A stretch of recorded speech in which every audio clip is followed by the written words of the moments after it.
તળાવ પોલીસ મથકના કાફલાએ જાહેરમાં જુગાર રમી રહેલ 6 મહિલાઓને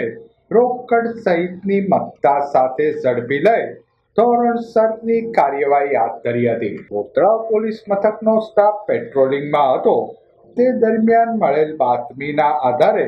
કુંભારવાડા ભાનુબેનની વાડી શેરી નંબર 6માં જાહેરમાં જુગાર રમી રહેલ નીલમબેન દેવજીભાઈ ચુડાસમા, ચકુબેન રાજેશભાઈ વેગડ,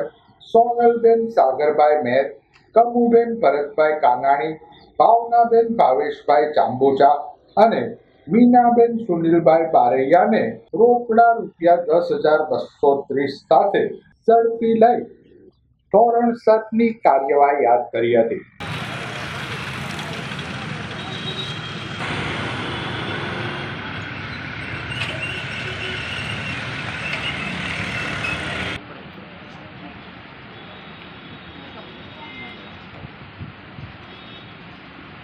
વિડીયો કરીને તમારા